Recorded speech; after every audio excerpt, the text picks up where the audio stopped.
Nous vous l'annoncions déjà dans nos précédentes éditions. Le président de la République, Alassane Ouattara, a dissous aujourd'hui le gouvernement ivoirien dont les membres sont issus de la coalition politique du Rassemblement des Républicains pour la démocratie et la paix.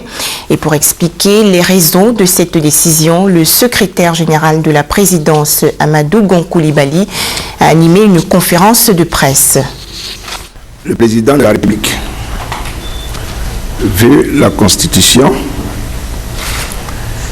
vu le décret numéro 2012-241 du 13 mars 2012 portant nomination du Premier ministre, vu le décret numéro 2012-242 du 13 mars 2012 portant nomination des membres du gouvernement, tel que modifié par le décret numéro 2012-484 du 4 juin 2012, décrète.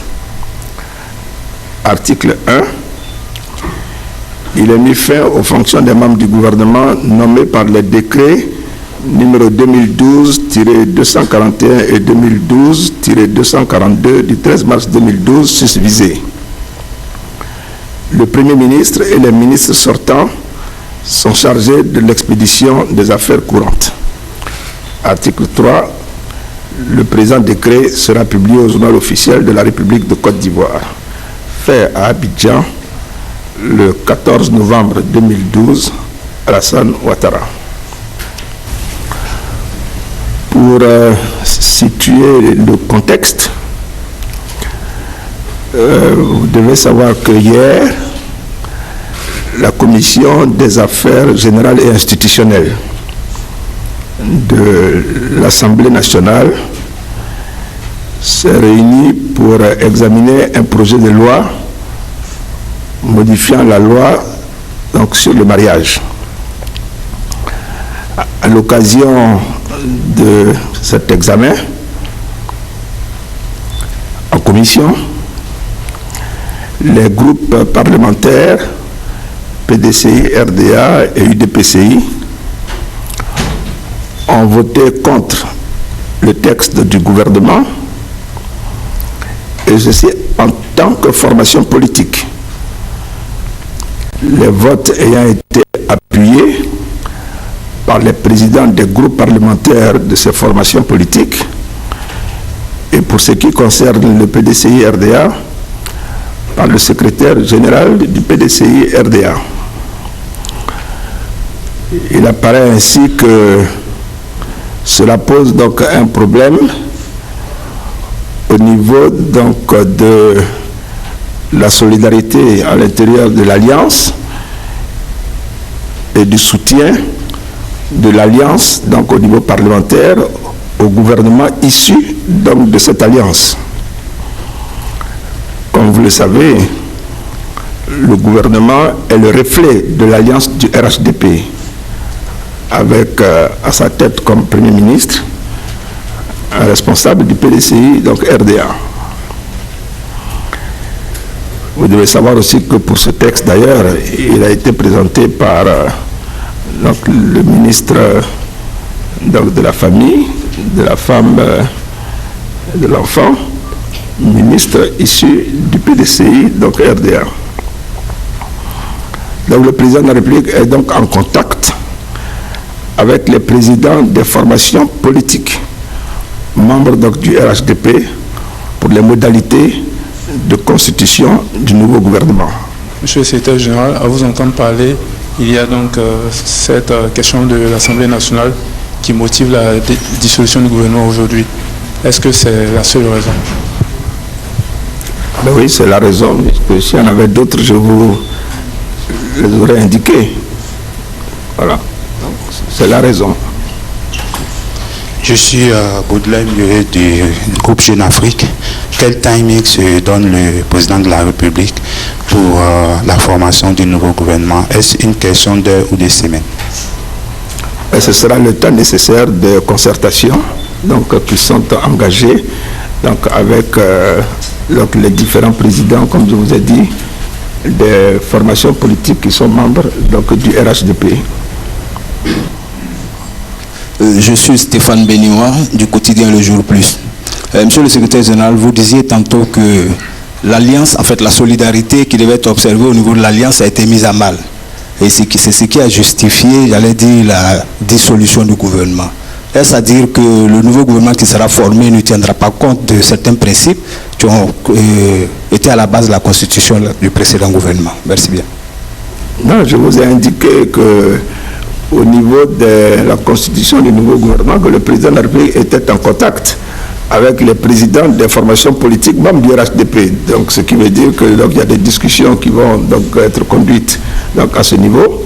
Et ces discussions permettront de définir des modalités donc, tout à fait claires donc, en ce qui concerne donc, la constitution du nouveau gouvernement et donc, du fonctionnement général donc, de l'Alliance. Nicole Suzy, Slate Afrique.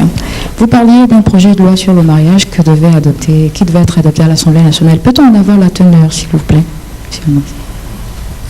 Oui, bon, pour la teneur donc, de la loi, donc, c'est une loi qui donc, modifie donc, la loi donc, en cours sur un certain nombre de points. Peut-être que les points donc saillants donc, à la matière, c'est que le nouveau projet de loi indique que la famille est gérée conjointement donc, par les époux dans l'intérêt du mariage.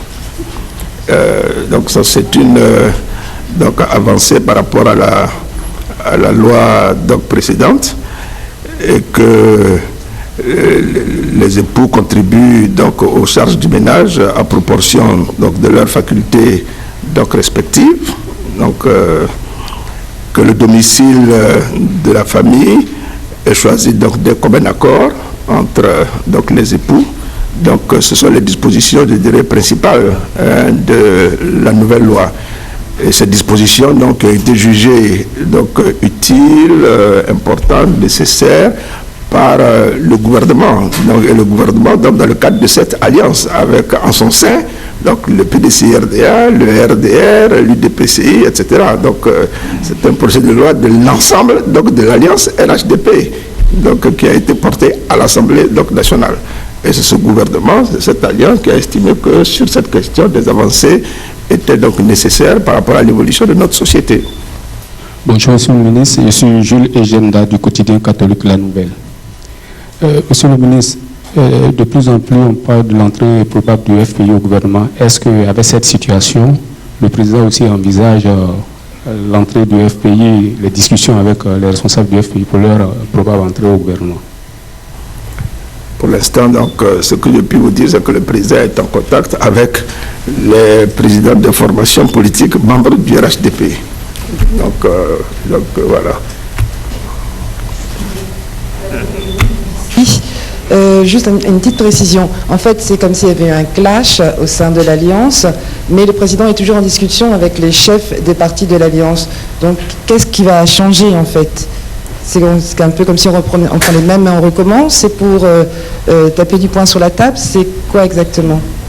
Non, bon, c'est vous qui l'interprétez comme un clash. C'est pas donc un clash. Donc, il y a simplement que nous estimons que cette alliance obéit à un certain nombre de règles, donc en termes de fonctionnement, de solidarité. On a un gouvernement qui en est un reflet, donc de manière très explicite, l'ensemble du gouvernement en est un reflet. Le Parlement, donc où nous sommes effectivement aussi, en est donc un reflet. Donc nous avons une majorité globale donc, parlementaire et il s'agit donc de nous entendre donc, sur les modalités de fonctionnement de l'Alliance à ces deux niveaux institutionnels, que ce soit au niveau donc, de l'exécutif ou au niveau du législatif, sachant que ce sont des pouvoirs séparés. Donc ça qui est là-dessus, là, il n'y a pas de doute. Mais les modalités de fonctionnement donc, de l'Alliance à l'intérieur de chacune de ces institutions donc, devront certainement être précisées. Merci. À présent, les